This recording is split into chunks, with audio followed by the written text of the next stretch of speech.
Good morning, everybody, and welcome to another episode of Hawk Blogger Mornings. I am Brian Nemhauser. It is a gorgeous, gorgeous Friday morning up here in the PNW, and I'm looking forward to the show today. Going to be able to talk to Eric Edholm, lead draft writer up at NFL.com for a short while. So looking forward to when he's able to join us. We will talk about his top 100. We'll talk about some of his other stuff that he's been putting up there at NFL.com, anything he's hearing. So looking forward to that. Also, going to talk a little bit about the press conference we heard yesterday from the player personnel department from the Seattle Seahawks. A couple things that stood out to me. I want to get to some mailbag questions from our patrons who asked questions this Wednesday, and I forgot to answer them. So we're going to start tackling some of those today. I will probably get into some more of them tomorrow, but looking forward to going through that. We'll probably also be able to take some live questions from our club and suite level YouTube members. And while we're talking about our suite and club YouTube members and our YouTube members in general, I want to welcome again Craig as a YouTube member. Great to have you, as well as the Green Lab as a YouTube member. And as you can see, they get the special emblem next to their name. So I always know when they are making a comment, asking a question, whether it's during the show in chat or on YouTube, on a comment, on a video, anything like that. Those get prioritized and things that I will try to my best to reply to in all cases. Gets a little harder, I got to say, when you got a growing membership, and that's what's been happening, which is great. So love seeing that. Also, one of our most consistent and frequent and supportive folks, Hawks fan Matt Man, love having you here. He says, "Good morning, Brian and HB fans. 6 more days." He's got it right. 6 more days. And in 2 more days, we will have another edition of the Draft Roundtable, the Seahawks Draft Roundtable. This time, this week, it is going to be Rob Staten and Jeff Simmons. So it's going to be fun this week. That's going to be at 11 a.m. Pacific time on Sunday. So looking forward to that conversation. And it should be great. I mean, it should be great. And we will talk more with those guys about all the rumors, everything going on coming up soon here. And while we wait for Eric to join us, I'll just talk for a second about some of the things that I want to talk to Eric about. I'm going to send him a quick note, make sure that there's no challenges here.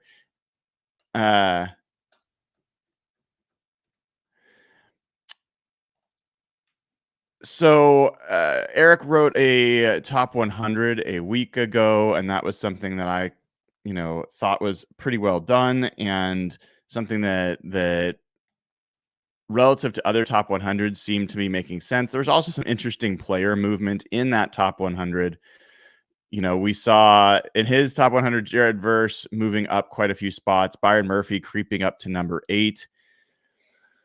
We also were talking about, he was talking about Talisi Fuaga down a few notches, down to 17. Really curious. I think Fuaga is going to be an interesting player to watch in this draft. I think everyone's assuming he's top 10, top 12. I do wonder, like he and Fautanu, could they flop places and Fautanu goes first and then Fuaga is the one that falls? And if he does, how does that change things? I think that's a worthy thing to be aware of. The other thing that I want to talk to him about is a Daniel Jeremiah press conference that he wrote about yesterday on NFL.com, which was one of the things Daniel Jeremiah talked about was Byron Murphy moving up the board. He also talked about Chop Robinson, that he could see him getting drafted. He has him as the 21st rated prospect. He could see him going 10 spots earlier. So I think that's pretty interesting to hear. And then he also mentioned that he thinks the Commanders definitely could be looking to move up from their second round perch. And that's a trade that we've talked about. So I'll hopefully we'll get a chance to talk to Eric about some of those things. He is obviously very busy right around now. Was nice enough to agree to come on for a little bit of time, and uh, we'll see if we'll see if that actually happens. I've not been stood up yet, but this could be the first time, and there's a first time for everything. So, uh, otherwise, a couple other things that were interesting on Eric's top 100. He had Michael Penix moving up 12 spots to 29 on his board, and I'm really curious to hear where things are landing there from a quarterback perspective. Um, but let's flip things around. I'm gonna talk a little bit about some of the other content that I had, or other topics I had to discuss, and we will interrupt when and if Mr. Edholm is able to join. So let me pull up some questions from what was should have been Wednesday's show.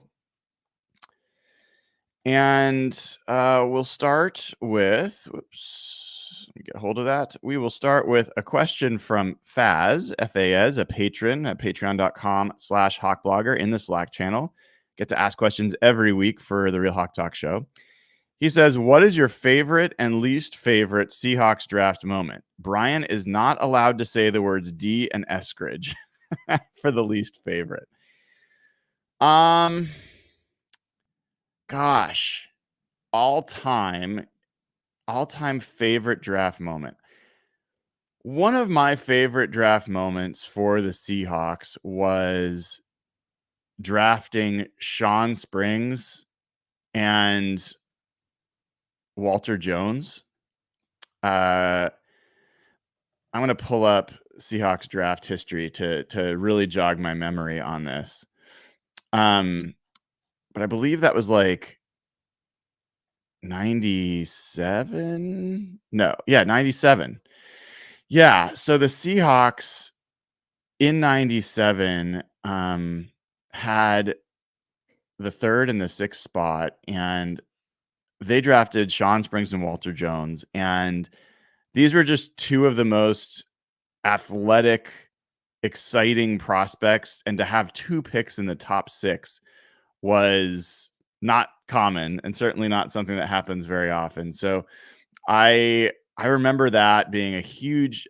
I was probably a little bit more excited about Sean Springs than I was about Walter Jones, but I was very excited about Walter Jones. Obviously highly touted. People couldn't believe how athletic he was for how big he was. And that was a fun year watching them come into the league as rookies. That was a year where Jim Johnson was the linebackers coach, and this was before he was a defensive coordinator for the Eagles, but they still did a bunch of these blitzes with Chad Brown and Darrell Williams and all these other folks on that crew. And that was just a fun defense. It was a fun kind of team coming out. I think that was a John Kitna year, maybe. Am I right about that? I got to check. Was that a John Kitna year? In any event, that was fun. So that's probably one of my favorite draft moments. And double checking. I don't think there was a trade there. Yeah. So that was one. I think another one that stood out for me, I was super excited about Steve Hutchinson. That was not a player that we expected to be available there in 2001. Seahawks picked him, and man, he just profiled right away as just a earth mover, and super excited about that. So those are two of my favorites that kind of jump out to me. I think least favorites, oh man, there's a lot. I was if we're not talking about the D. Eskridge piece, I was really upset with the Jermaine Ifedi pick in 2016. And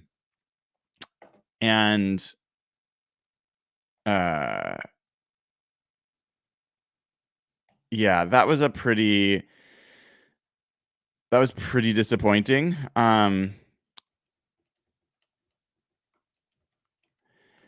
And so that was something that I just knew that from the moment I saw him play, I was like, oh my God, don't draft this guy. He is not worth, I didn't think he was worth a second round pick. And for him to be their first round pick, that was pretty disappointing. So that is one that stands out to me. But there's been others. We've got Corey Hickok mentioning Aaron Curry. I can't say that was a disappointing because at the time he was one of the most certain prospects in that draft. It was just a terrible draft class. It was a terrible draft to have a pick that high. So I don't think I was that upset about that pick. I mean, I wasn't happy about the James Carpenter pick. I wasn't happy about Jermaine Ifedi. I was pretty upset about the 2017 draft as that unfolded. That was not a after the fact thing. I really felt like they waited too long to draft from what was a really deep corner and safety group. You know, Budda Baker goes right after them. And they traded back 3 times, which I really didn't like. So all those were bad. I could say LJ Collier, but you know, I didn't hate that move at that time, and so I can't say right at that moment I was that pissed about it. So that's a good question, but those are the ones that kind of immediately jump out for me. Another question we have from Legion of Brazil, who, by the way, is the person who designed this lovely Hawk Blogger Mornings logo that you get to see every day, and I really appreciate that. He asks, last season the team drafted Devin Witherspoon, which was somewhat unexpected as most mock drafts didn't have him going to Seattle. Most mock drafts predicted Seattle will draft. Okay, yeah. Most mock drafts now predict Seattle will pick Fautanu versus Murphy. Which names could you see going to Seattle outside of the expected choices?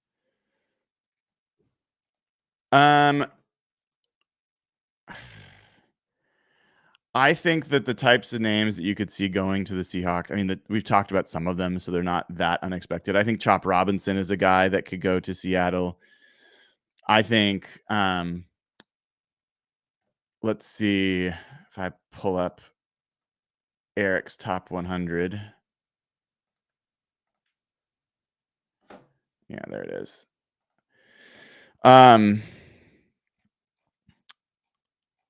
I could see, I mean, I don't think it's crazy to think that one of the quarterbacks could go to the Seahawks. You know, Spencer Rattler, we've talked about. Michael Penix could go to the Seahawks. I wouldn't be super shocked.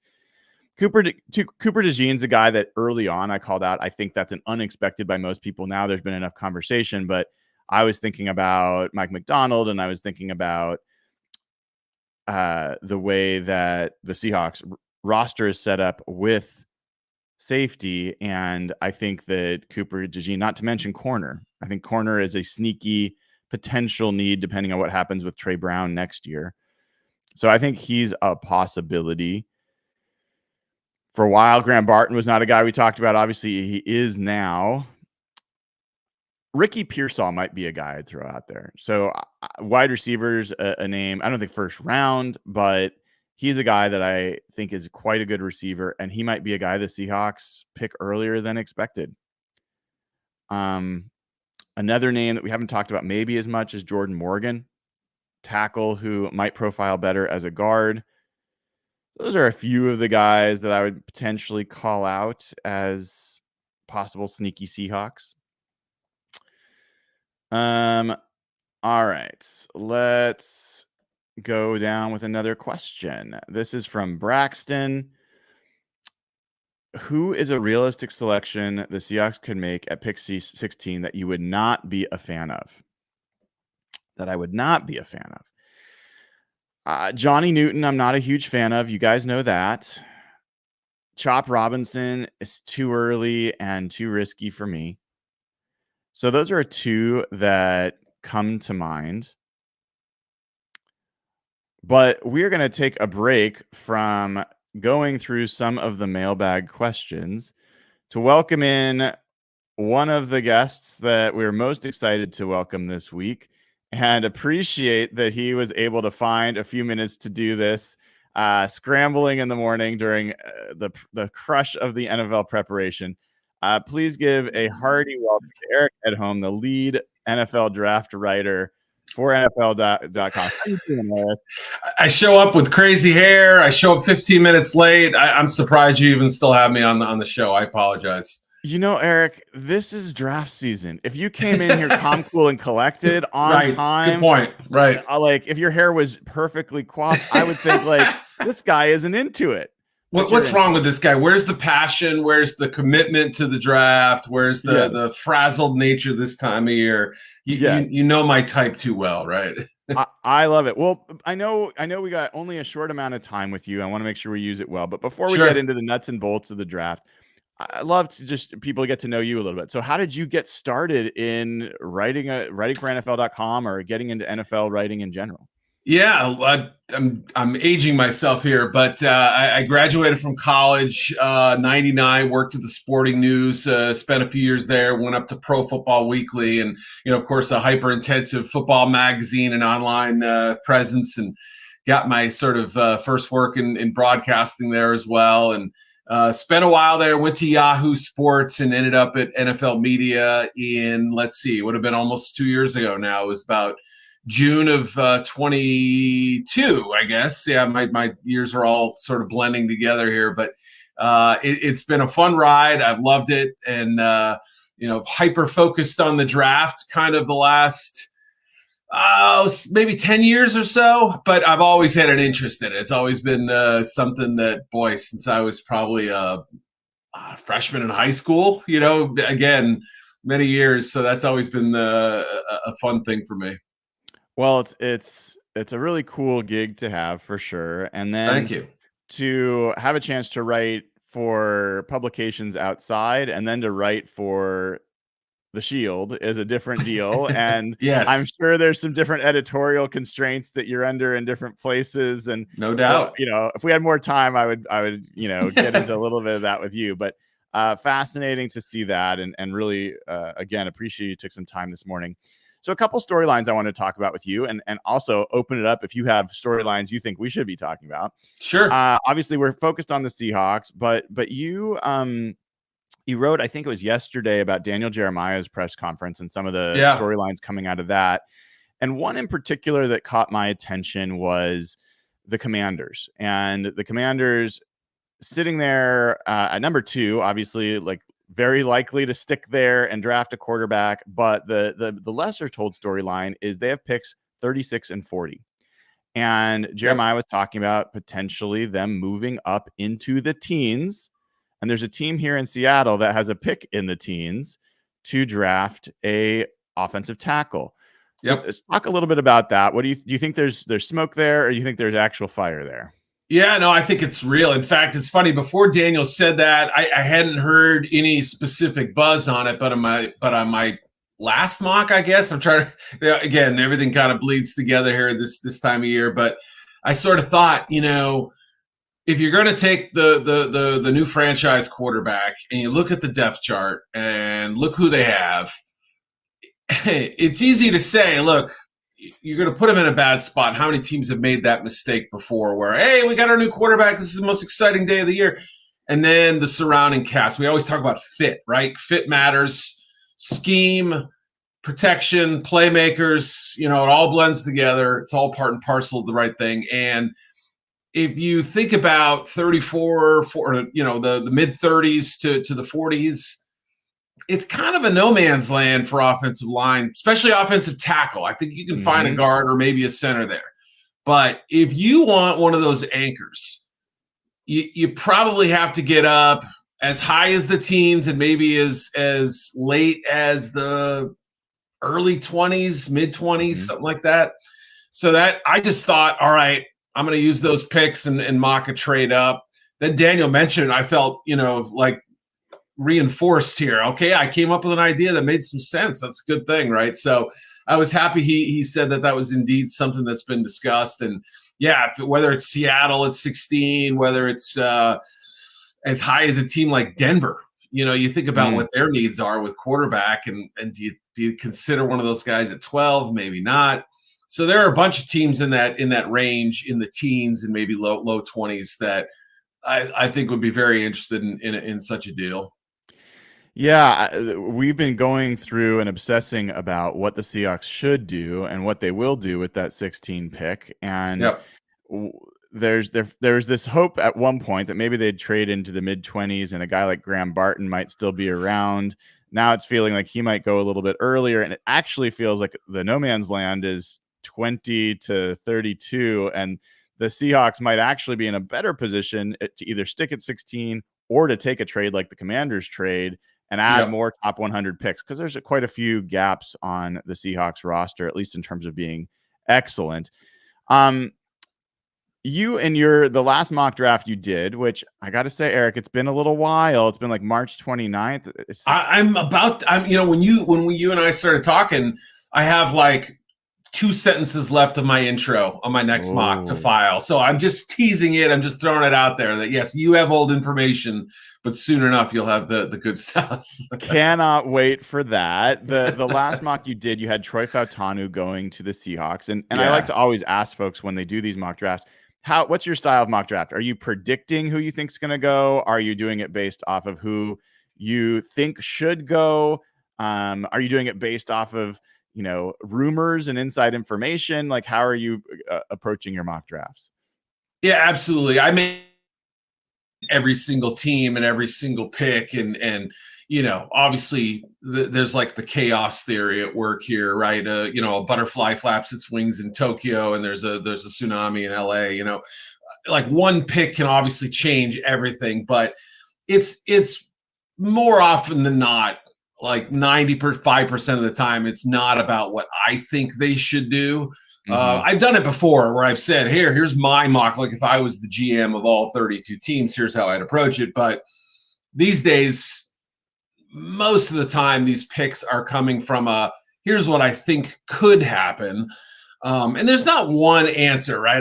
That's the point I always try to make to people. Like, what if your guy gets sniped, right? Like the pick that they were going to make goes one pick before. Well, now you got to have a plan B. Every team has plans B, C, D, and so on.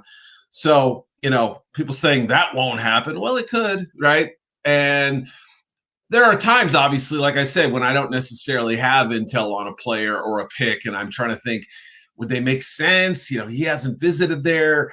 Well, I'll put him there as at least a placeholder until I find out more information, at least, the mock drafts that aren't my final one. So like I try to put myself in the GM's chair and say, how do they do business?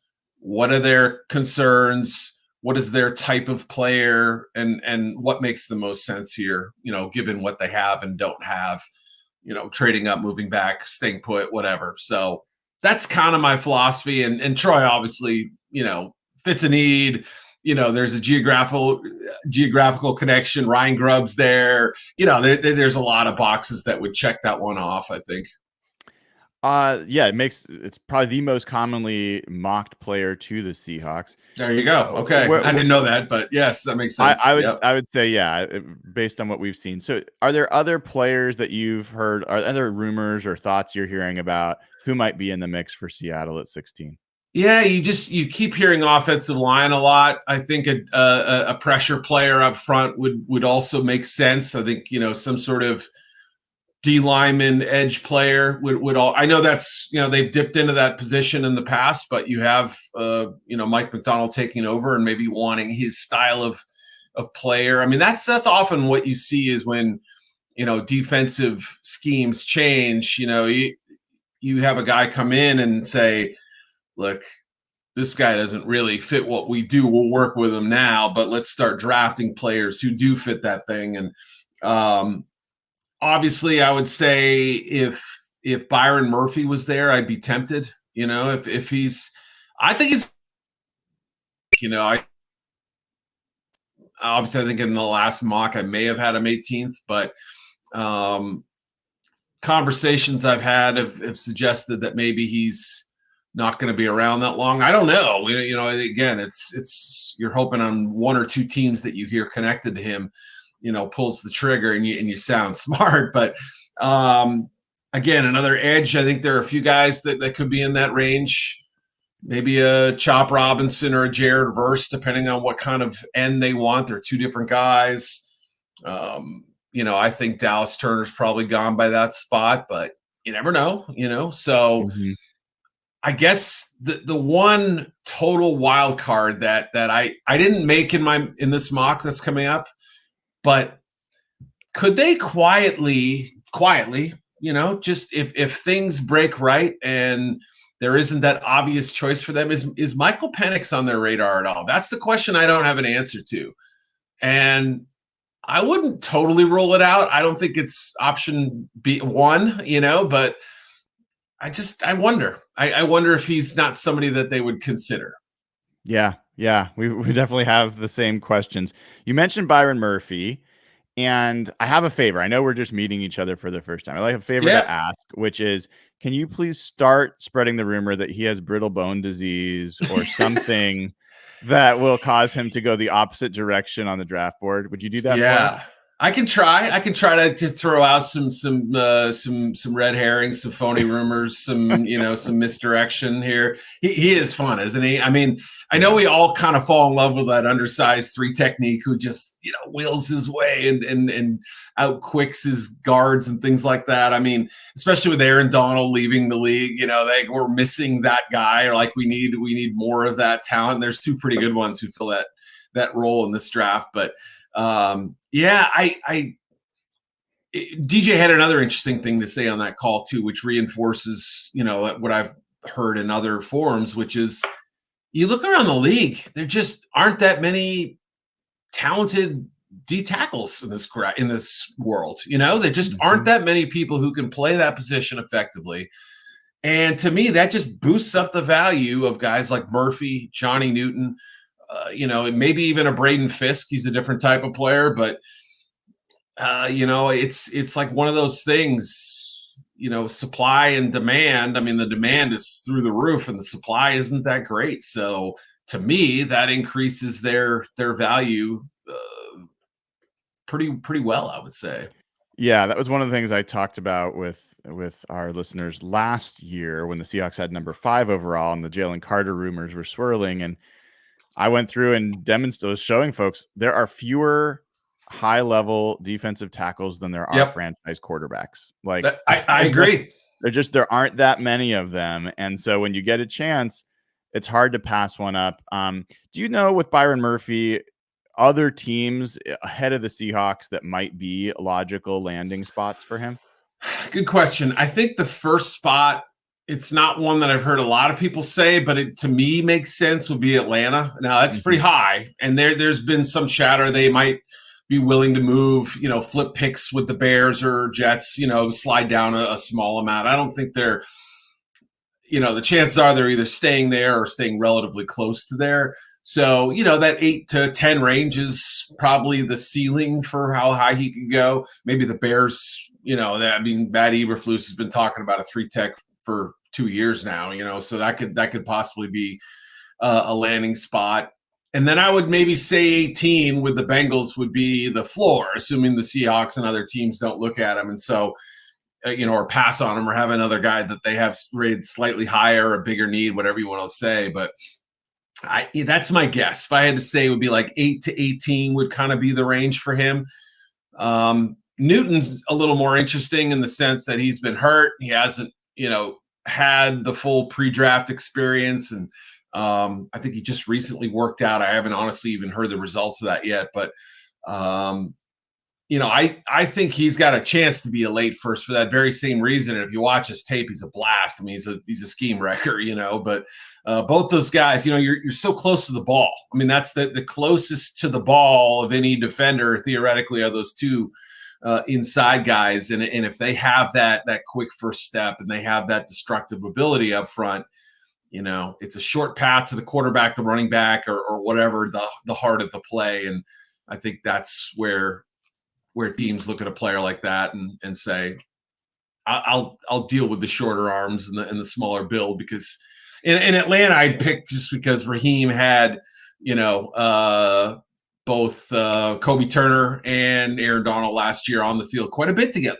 You don't think a team's putting 285-pound guys next to each other, but with how much the teams throw in this league, why wouldn't you?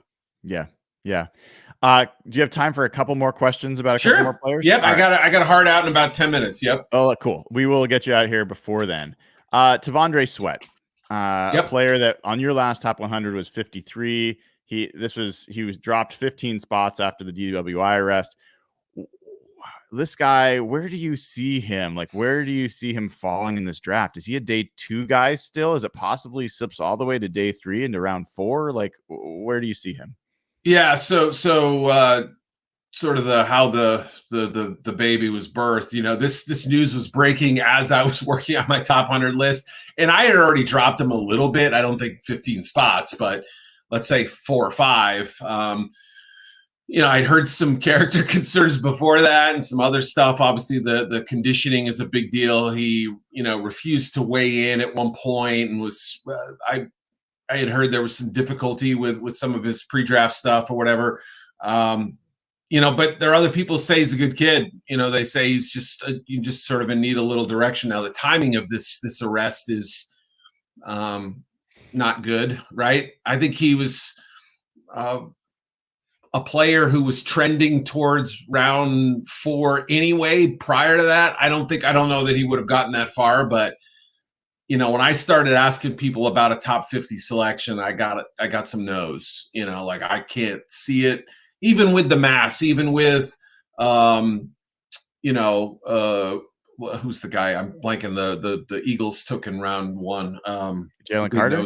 Yeah, no, the year before. Jordan Davis. Jordan Davis. Jeez, I just blanked on his name. Yeah, that's all right. Even with guys like that, kind of, breaking the glass ceiling for how high a nose tackle can go and all that stuff. I think there was a little bit of suspicion with his game. For every dominant rep he had, too, just football-wise, there were some lazy and sluggish plays. There was some times during the season where he looked close to, 390, 400. I don't think he got that high, but I would say 380s at least. And, there was enough there that people were a little bit concerned before the arrest. And yeah, I think day 3 is more likely, like somewhere in round 4, a team that's willing to have, because round 4, I've had it explained to me by GMs before, like you don't get scared to cut a 4th round pick. Right. Like that's why you often see early in round 4, the character guys or the guys with injuries, like the first 10, 20 picks of round 4 often are quarterbacks, the risk guys, whatever, because if you cut a 4th round pick, nobody kills you for it. They say, okay, that didn't work out. But you cut a 3rd rounder, especially in August or something, September, it doesn't look real good. Even if there is an off-field thing to warrant that decision. So, yeah, I think that's what could push him down to round 4. Okay, so 2 other names: Junior Colson, Yep. who Daniel Jeremiah had going potentially as high as the 1st round, it sounded like, and Marshawn Nealand, who you had jumping 26 spots in your last top 100 to 51. What about those 2 players? Where do you think they end up going? Yeah, I mean, I think it's going to be really interesting to see where Colson goes, because linebacker has been one of those positions that has been, devalued, I guess is the word people use. He's not an elite pass rusher, something obviously like when you have the Micah Parsons type, that's sort of a different animal, right? We call him an edge, right? And can he play linebacker? Of course, but this guy was sort of the heartbeat of the Michigan defense last year. And, obviously you have Michigan's head coach is now the Chargers head coach. So that helps, right? You have a team that might be willing to take him above value to the point where, the Chargers have talked about moving back. They won't take him at 5, obviously, but either with that 37th pick or above that, perhaps. So he plays with, I don't want to say just a reckless abandon, but he plays with to full tilt. He's got great vision. I think he's athletic. He's got the good looking linebacker frame. He can move around well enough to where, you trust him in coverage. We assume, right? He hasn't tested. We haven't seen a 40 time on him. We haven't seen any shuttle drills and all that. But He's got everything you want in a linebacker. In another era, he might have been the 12th pick in the draft. This time around, maybe he goes. I still can't see the first round, but again, if DJ says it, I'm gonna listen. But I'll say anywhere from 33. Panthers, Dan Morgan making his first pick. I think that's a spot they could use help. They need help everywhere. Through the first half of round 2, he and Edger and Cooper are two guys that have gotten the most attention. And then Marshawn Nealon, I almost feel like he's not quite George Karlaftis, but that style of rusher, kind of a thickly built, high motor guy. And I think people felt like he maybe got a little overlooked or dismissed at times playing in the MAC. But, level of competition stepped up when he went to the Senior Bowl, and I thought he handled himself really well. And, he's let's say he's about 23. So he's a little on the older side, fifth-year guy, I want to say. But the testing was really good. He was running in the 4.7s at 300 and almost 70 pounds. So a thickly built guy who moves very well, team captain, got to the quarterback, still kind of learning his craft a little bit, but has all the natural, the crude material to be really good. So tough enough against the run, massive wingspan. There's just a lot of intriguing traits there that, that almost spell round 1 for me. I couldn't quite find a home for him. Maybe the Chiefs at 32. They always look for those types of guys. 49ers, I wouldn't be shocked by either. So somewhere at the end of round 1, Ravens, if there's not an offensive lineman, maybe, but I would say more somewhere in that first 15, 20 picks of round 2. I could see it happening. Eric, thank you so much. I want to make sure we get you out of here before you got to run anyway. And appreciate you jumping on in the middle of the chaos of what is the NFL draft season. Let us know what do you have coming up? Where should people find it? Yeah, that mock draft I mentioned earlier. I don't exactly know when it's going up. I suspect Monday, but I don't know that for sure. Sometime in the next few days. Enjoy it, click on it. And I'll be doing pick-by-pick analysis. That's right. Every pick from 33, Carolina's first second-round pick, all the way through the end of the draft. If I still have hands, I'll be a happy man. But I'll be in Detroit. I'm looking forward to it. It's a great city. I'm looking forward to seeing the fans and having some fun. Eric, thank you so much for joining us. Eric Edholm, lead draft writer for NFL.com. You can find all this stuff on Twitter and on NFL.com. Have a great draft, and hopefully we'll talk to you again soon. You got it. Thanks, man. Appreciate you having me. All right, take care. That was Eric Edholm. Really happy we were able to make that work. Eric's a good guy, smart guy, does good work on there, and is plugged in. So some interesting notes there, confirming a little bit of what we've heard on Marshawn Nealon. He is one guy that I don't think it's going to be a surprise. It won't be a surprise to me if we hear his name in the first round. Not for the Seahawks necessarily, but I think 27 on, he could be there. When I do my 2024 Hawk Blogger Real Hawk Talk draft predictions in the spreadsheet, I think Marshawn Nealon is going to be one of the 32 names that I put in the first round. So that's worth hearing. I think Junior Colson, I don't see it in the first round. That feels like a real reach. But this guy has been, I still think he is a third round linebacker. I think he is getting pushed up the board based off how thin the linebacker position is this year. And yeah, maybe there's a connection with the Chargers and Harbaugh, and they decide and their what's his name? Jesse, what's their Chargers defensive coordinator is Jesse Minter. Yeah, Jesse Minter. Maybe they pick him. I think Sane Restrell to me is the guy that I think would be their first pick over Colson. I think he has a higher impact and higher overall upside. But Colson's a possibility. And I think that Colson's a guy that probably will go earlier than the Seahawks can get him, unless unless they do that Commanders trade, which Eric agrees is a real possibility, having picks 36 and 40. If Byron Murphy gets picked ahead of the Seahawks, if that happens, which I really am expecting that to happen, it's going to suck. I'm going to be upset when it does, but I think it's going to happen. If Jared Verse also goes before, I think those are the two guys that I have my eye on the most as being really logical fits and really aligned with who the Seahawks would pick there. If they're gone, then I think that trade back to the Commanders might make a ton of sense. I don't know that the Commanders will offer it.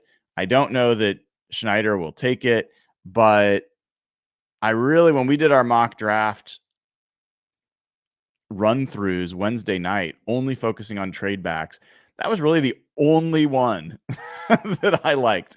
Maybe a trade back to 18, but then you're given, if Byron Murphy's there, you're giving him up because the Bengals will take him, I'd guess, but maybe not. I think that trading back to 36 and 40 could give you ammunition you need to move around the draft board, get a few more top 100 picks. If the Seahawks end up with 5 top 100 picks, right now they have 2. I just think they have a better chance. If Byron Murphy or Verser's there, then I feel pretty good about sticking and picking. Of course, I like the offensive lineman. We've talked about that. I just have a lot of doubts. I have a lot of doubts about whether the Seahawks and John Schneider are going to spend their first and most valuable pick on an interior offensive lineman. Even if you think Fautanu is a tackle, even if you think these guys are tackles, they're not picking him to be a tackle. They're not picking him to take over for Charles Cross. They're not picking him to take over for Abe Lucas. They're picking him to be a guard. So I'll be surprised. You will see it live because we will do a live show. You will see my reaction. I will be surprised if it is an offensive lineman that they pick with that selection. Other things, I guess, that stood out there. I don't know. I think those were probably the main items that I walked away with talking to Eric. We will get to see his new mock draft pretty soon. I'm scrolling through. Oh, the Tavondre Sweat piece. He seemed pretty certain he was a day 4 guy or day 3 guy, which would mean 4th round at earliest. I mean, I hope so. And we've got a comment here from Michael Fawcett, one of our YouTube members. Says, I watched a UW versus Texas highlight video, and I was watching Sweat, and multiple times he stood straight up from a 3-point stance, waiting for runners to come to him. With off-field concerns, I smell bust. Yeah, I thought that was a bad game for Tavondre Sweat. As good of a game as that was for Byron Murphy, I thought that was a bad game for Tavondre Sweat. I saw him. I mean, this is the game that matters the most. I saw him on the sidelines a lot. I questioned his competitiveness to be like taking those plays off. And when he was on the sideline, he didn't look gassed. He just looked like he wanted a break. So as much as I've talked up Tavondre Sweat, I see all of the potential downsides. I don't have any question there. I'm just telling you all, he has the potential to be the biggest change to the environment, to the ecosystem that is the Seattle Seahawks of almost any player in this draft. Doesn't mean he will be,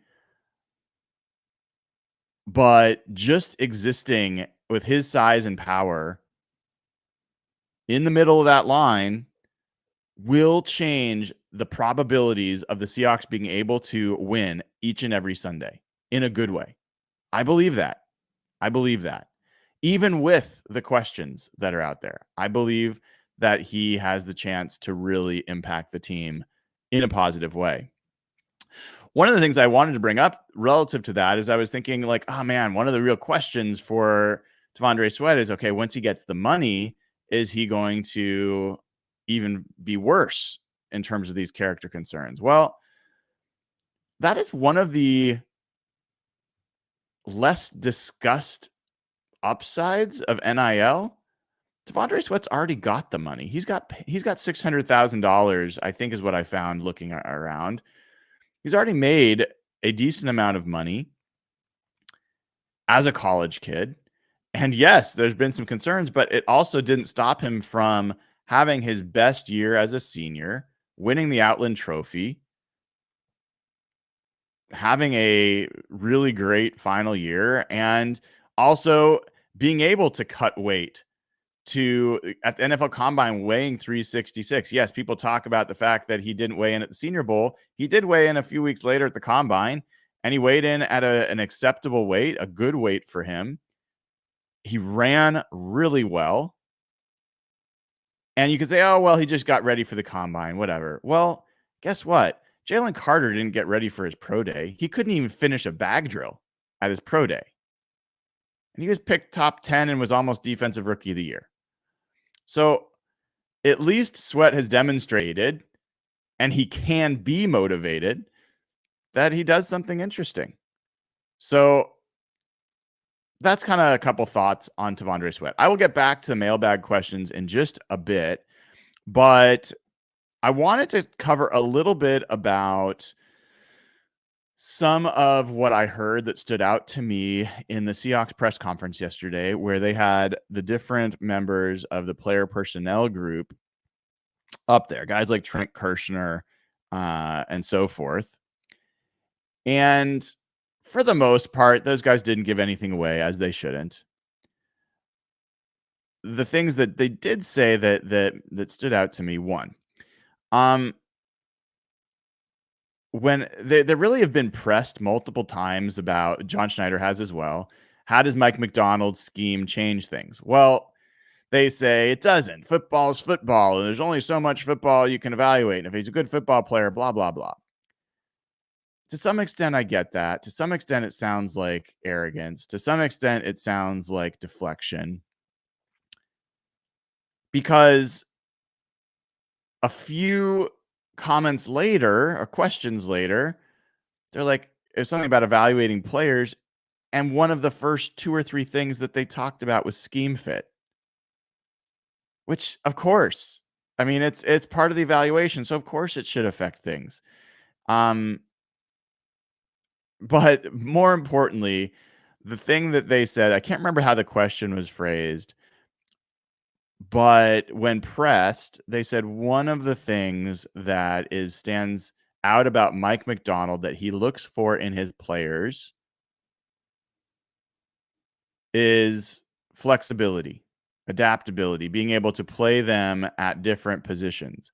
And then they went through a list of names that are already on the team that they're excited about. This is when you get guys to give up a little bit. These are personnel guys. They are proud and invested in some of the names that are already on the roster, that they stood up in a room, pounded the table, and said, we need to pick this guy. We need to acquire this guy. And so now you get a new coach in there. They have newfound enthusiasm that their guy is going to get the chance to shine in a way that they maybe haven't so far. Some of those names, the first one that just like whoop, perked up my ears, Draymond Jones. Talked about Draymond Jones. They talked about the fact that he can play anywhere along the line. And they specifically emphasized all the way out to 9 tech, defensive end, outside the tackle. That is one of our first clues in terms of how they see Draymond Jones being used. I've asked that question here, that he does not fit any physical profile of any player that played on the Ravens last year. He is lighter than their defensive ends. He is heavier than their outside linebackers. Yes, he is heavier than Jadeveon Clowney, if that's the name that came out. He is heavier by 15 pounds than Jadeveon Clowney. So I would bet, as of now, I think he has more of a chance of maybe being their outside linebacker rotation. I think he played some of his better football playing as an edge last year than he does to be in the middle. Why do I think that? One, I don't think adding weight for his frame makes a lot of sense. I think quickness is his game, and I don't think he would do as well. I just don't think he's got 15, 20 pounds to add to his frame. 2, what have we heard as well about Mike Macdonald's defensive philosophy? Run wall. He wants to build a run wall, and he does that with meaty guys in the middle of that line. I don't think Draymond Jones fits that description, but he can potentially fit that description on the edge. He can be an edge setter. So he can be part of that setting of the edge and building the run wall from a little bit on the outside of the line. So that was one name that stood out.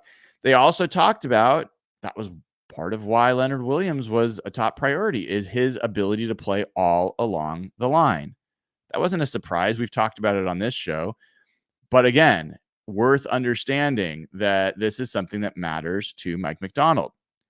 Other names that they brought up that we've talked about as well, Kobe Bryant. Kobe Bryant had a strong-ish rookie year playing nickelback. Wasn't the best at coverage, but obviously made some plays and causing fumbles and things of that nature. Came back, was asked to play a little bit of dime and as a safety in the preseason. Then he got hurt and really just didn't have much chance to get on the field after that. He was kind of a forgotten player. They mentioned him. He can obviously be moved around to different spots. Will he have renewed life under Mike Macdonald? They also mentioned Julian Love, who again has played outside cornerback. He's played nickel. He can play a little linebacker if you need him to. He's played both safety positions. So we talked about last year where flexibility and adaptability was kind of the new capability of the Seahawks secondary, but they didn't really take advantage of that as well as we would have hoped. I think that could come back in full force this year. And a name that we would be talking about if he was healthy is Jarek Reed. Jarek Reed absolutely is a guy that I think has a chance to shine with Mike Macdonald. They didn't mention him, partially I think because he's injured, but I think that guy has a chance to really be a surprise player. Maybe not next year because he'll be coming back from a pretty serious injury, but maybe. We'll see. We'll see. He's young. Those guys make pretty flashy recoveries. They talked about Laken Tomlinson, and they said the things that you'd expect them to say, which I find a little bit arrogant, I guess, is maybe not. It's a little too strong of a word, but they talked about that he is just a guy that's on the field. And best ability is availability. And he's made all these straight starts. And I've said it before. I think it's great. Sure, you would like him to be healthy. You'd like to have players that are out there. He's getting older. There is no guarantee that he's going to be, just because he was available for all those games does not mean he's going to be available for all these other games. Infamously, they had the best durability score they've ever seen on a running back when they picked Rashad Penny. How did that turn out? Football's a violent sport. People get hurt. The fact that Laken Tomlinson hasn't been rolled up on in a way that injured him is fortunate. I'm glad for him that hasn't happened. The fact that you're going to now say he's impervious to injury, like, come on. I just don't buy it. So I don't want someone's best ability to be availability. I want their best ability to be kicking someone's ass on the football field. Personally. A couple other things. One of the items that you heard from them, and that is just a truism, is a reminder for me, is that a big part of how they get their intel on these players is being out on the road, talking to teams, talking to coaches, and relationships that they've built over time. So one of my thoughts was, well, who do the Seahawks have strong relationships with? Who might they have better relationships with than other coaches or other organizations, other college teams? And I'm in the process of kind of going through and assessing if there's any patterns there that stand out. But of course, I was like, okay, you know who I want. I like Murphy and I like Sweat. And so I thought, oh yeah, Sarkisian's there. He certainly was there when Schneider was there and when he was at UW. But maybe more importantly, Pete Kwiatkowski, the defensive coordinator for Sarkisian, was also there at Washington for all those years. And you can be sure that the scouts have a relationship with him. And so that's Jalen Ford, that's Byron Murphy, that's Tavondre Sweat. All those guys become, guys that they're going to have probably really good info on from those coaches because they know them pretty well. I will say that if you look back, the Seahawks have not drafted almost any of the UW guys. They didn't get, Vita Vea. They didn't get Byron Murphy, the corner. They didn't get Kevin King. They didn't get on and on and on. They didn't pick a lot of, or almost any. I think Ben Burke-Hervin is one of the only guys that they've picked from those teams. So that doesn't mean just because they have a relationship that they're going to pick their guy. But I do want to look at that and see if that's predictive at all and see if there's any other guys that they've gone back to the well with more often than not. Last year, John Schneider talked that his conversations with Chip Kelly were a big reason why Jake Bobo was added to the team. And I think that if you also look at Zach Charbonnet, he mentioned Chip Kelly talking about these guys and that was an impactful conversation. You had two UCLA guys go. What does that mean for Latu? Does that mean Latu is more likely to be a Seahawk? What does that mean for Grayson Murphy or Gabriel Murphy? Grayson Murphy's been making a visit. The Seahawks have already demonstrated some closeness with UCLA and with Chip Kelly, who's no longer there, but was there while those players were there. Does that increase the odds? I think it does. I think Grayson Murphy could definitely be a later round pick for the Seahawks. And maybe he'll be an upsetting earlier round pick. Who knows? Maybe Latu is the guy because they not only have information on him from Kelly, but they have information on him from when he was at Washington. So I think all those things do play a role in how these guys make decisions, make trades. I will say the trade with the Commanders, the other thing there, relationships are huge in any field, professional field, but in the NFL, it's no different. For years, Schneider would make trades with the Raiders because his old buddy was the GM down there. It just made it easier. They felt like they could trust each other, that they weren't taking advantage of each other, and they could just come to a fair trade. Now you've got a guy in Washington, Adam Peters, that John knows.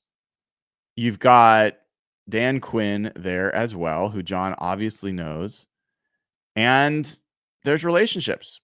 So I think that increases the odds of something like that happen. You could say Carolina, the Panthers, are a team that now with Dan Morgan as the head of the Carolina Panthers, does that increase the chances that the Panthers would do a deal with the Seahawks? The Panthers have picked 33 and 39. I've talked a lot about the Commanders at 36 and 40. For what it's worth, 36 and 40 would already be an overpay for the 16th pick of 10 points, which is really at the top end of the range. The Seahawks might have to throw in like a 6-round pick or something to make that even possible. If you're talking about pick 33 and 39 for the Panthers to move up to 16, I don't see the Panthers doing that because I think the Panthers need volume of players. So collapsing 2 early picks into 1, I don't think makes sense. I don't think it's likely. But let's say that they are a trade partner. maybe it's the Seahawks move back into the mid-20s and then they move back again with the Panthers. That could be possible for one of those second-round picks. So relationships are a big part of how deals get done in the NFL, and it's worth just considering who those teams are that that John Schneider has relationships with. Green Bay, certainly. So you can kind of go through that list and have a little bit of an idea of where John Schneider has a little bit of a relationship, or his staff might have a little bit of relationship that they could leverage. All right, last thing I'm going to cover this morning. I will cover the other questions. I'll cover the other questions from patrons tomorrow during Hawk Blogger Mornings. I want to spend a minute on this PictureGate thing. For people that aren't following or don't know, I'm sure everyone here is following and does know, but it came out through Leonard Williams' press conference that pictures in a hallway in the VMAC that had depicted big moments during the Pete Carroll era, including, the tip of Richard Sherman, including maybe Paul Allen holding the Super Bowl trophy. All these things got taken down. And the discussion has been, why is Mike Macdonald flushing Seahawks history? Is he insecure? Can he not handle having previous greatness hovering over his head? There's other people that are just offended. Like, how dare you take this down? Rich Eisen went on a absolute rant about this, how he thought it was crazy to have someone come in and take down history of the team, and that if you did that in Green Bay or you did that in Pittsburgh or some of these more storied franchises, there would be a huge uproar. And I understand why it got some people's attention. There's a few things that I want to call out about it. First of all the conversation's been about Mike Macdonald. Who's Mike Macdonald's boss? It's John Schneider. John Schneider hired him. All the coaches report to him. He is the person that would have to approve something like that happening. John Schneider was here for all of that. That is as much his history as anybody else's. And so I think part of Rich Eisen's thought was, maybe that exit for Pete Carroll was a little more acrimonious than we thought, and maybe John Schneider is trying to really separate himself. I do think that the exit was more acrimonious than people thought, but that's kind of beside the point. I think this is absolutely ridiculous that people are getting worked up about this. And I know I've had this conversation with people on my own podcast crew. I say good for Mike Macdonald. Good for Mike Macdonald to say, we're not gonna be chasing past glory. We're not gonna be trying to recreate the Legion of Boom. We are a different team. We are different players. We are different coaches. We are going to build something new. And part of the reason I like that perspective is the Legion of Boom is not just a Super Bowl winning era of the Seahawks. It is one of the best defenses ever in the history of football. It is highly likely the Seahawks will never, ever in 100 years recreate how great and how talented and how young that defense was, and how new the scheme was, and how they caught people off guard, and how there was just no options, and how they got pass rushers at the last minute in 2013 through free agency during a down year in free agency for rushers because of the collective bargaining agreement negotiations that were like all this stuff that just happened perfectly at that time. I basically I go through my day saying we will never see that again. It will never happen again.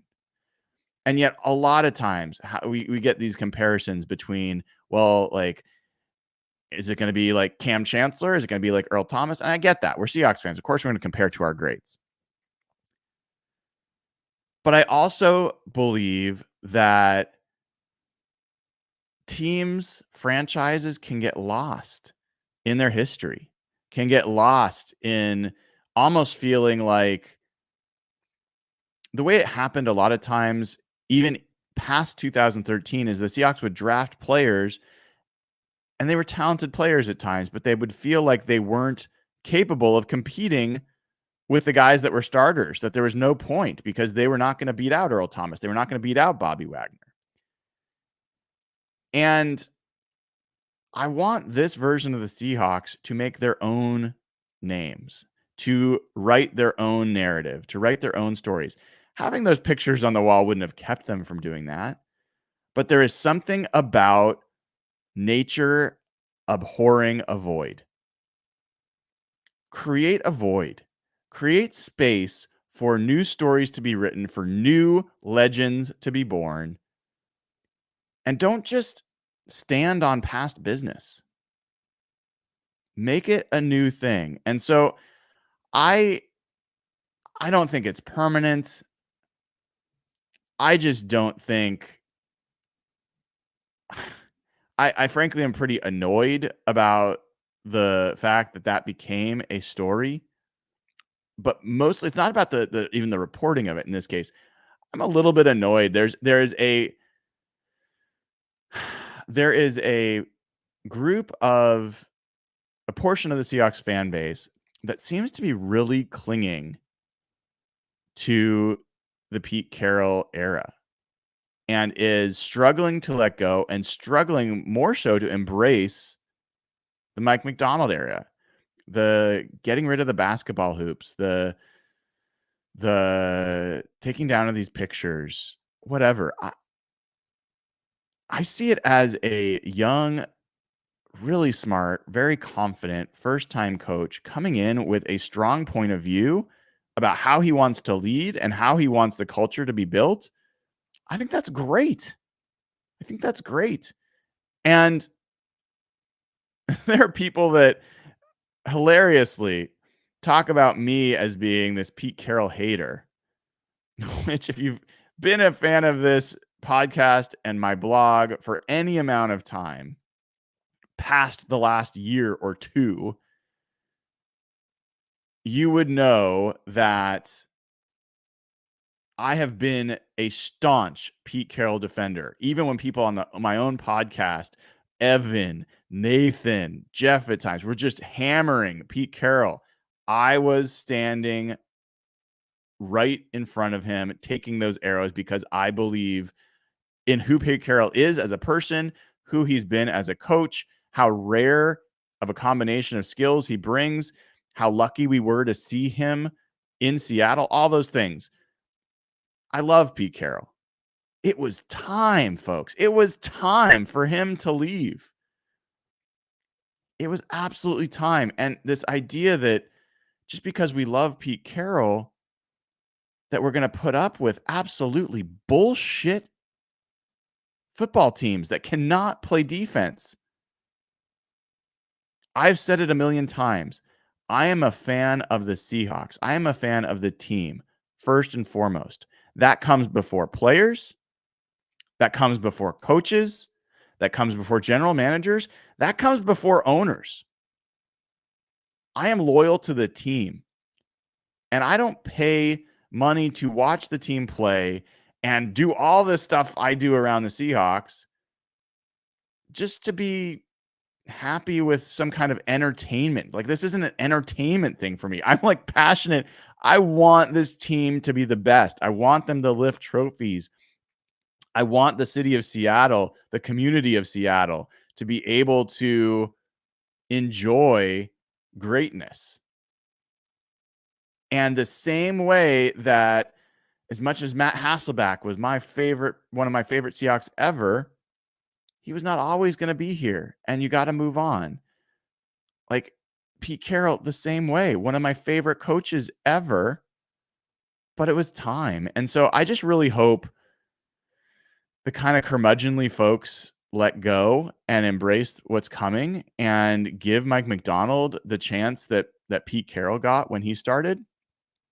And to be totally fair, no one's got to give Mike Macdonald anything. He's got to earn it. I get that. I have a lot of hope that Mike Macdonald is going to do things in a way that improves the quality of the product on the field, and that we will have new appreciation and new heroes and new moments that are worthy of capture and savoring and commemoration on their own. And when they have achieved that, it will be amazing to then add back in and blend the different eras of greatness, as opposed to clinging to the one era of greatness that we've seen in the last 10 years. So that's kind of my take. And it annoys me a bit. I'm happy with where things are going. I am happy Mike Macdonald's our coach. I am happy Ryan Grubb and Scott Huff are here. I'm happy about the change. And I hope, and I think a lot of you are as well, but it's going to take a little time. We won't really know until the season starts what we're really dealing with. All right. Thank you all for tuning in. It was a great chance to talk to Eric Edholm, and appreciate all the support. If you haven't already given the show a like and click subscribe, please do so. It's a very simple thing to do. And then you should see a link in the group, in the chat, to join as a YouTube member. It's pinned to the channel. It's also in the description of the video. So join as a YouTube member. Not too late. Suite level members get to be part of our pre-draft AMA party Monday evening. So join there and be a suite member would be great. Also, if you're a patreon.com/hawkblogger member and you are a sponsor level or you are a Ring of Honor level, you also be invited to that party. So 2 great ways to get access to what will be a nice, intimate, quiet chance to meet with the crew and have some just conversation about the Seahawks ahead of the draft. It's going to be fun. And then there's also the Hawk Blogger Real Hawk Talk draft prediction game that we're playing. We've got a spreadsheet that everyone who is a patron, everyone who is on patreon.com/hawkblogger has access to the spreadsheet on patreon.com. Everybody who is a club or suite level member on YouTube also has access to this. And the instructions are in there. I would ask folks, please, someone made a mistake yesterday. It's going to happen. You want to duplicate the sheet in the spreadsheet that says duplicate and rename. Do not rename the overall spreadsheet. So create your own little sheet within there, and that will give you the chance to predict all of the first round draft picks. And then make sure you follow the instructions to add your name to the scoring tab in that spreadsheet so that your score is tallied when we add it all up. So those are good reasons to join. And then also, everyone at patreon.com/hawkblogger will get the audio versions of all these podcasts and access to the Slack channel. So I think we just had someone join. Mac Bell just joined as a new Patreon member. Love it. Welcome to the crew, Mac. Great to have you. And thank you for supporting this show. All right, everybody. Have a terrific rest of your Friday. I will see you tomorrow sometime in the morning. Look out for my announcement when that will be. And then Sunday, Rob Staten and Jeff Simmons at 11 a.m. Pacific time for Seahawks Draft Roundtable. It's going to be great. Either Monday or Tuesday, we have another great guest coming on. He is Cody Alexander, who is going to help us. He wrote a great piece on Mike Macdonald's defenses, the X's and O's of it. And I'd love to have him on to explain some of what he's found that might be helpful in indicating the types of players the Seahawks might target. And then you asked for it. We got it. Brady Henderson will be joining the show next week again, Wednesday morning, 8 a.m. So day before the draft, we get Brady Henderson of ESPN back to talk Seahawks and draft. It's going to be great. We're going all the way up to draft, and then draft day, all the way through the draft, we will be live for the whole darn thing. So great time to join. Thanks, everybody, and have a wonderful rest of your Friday.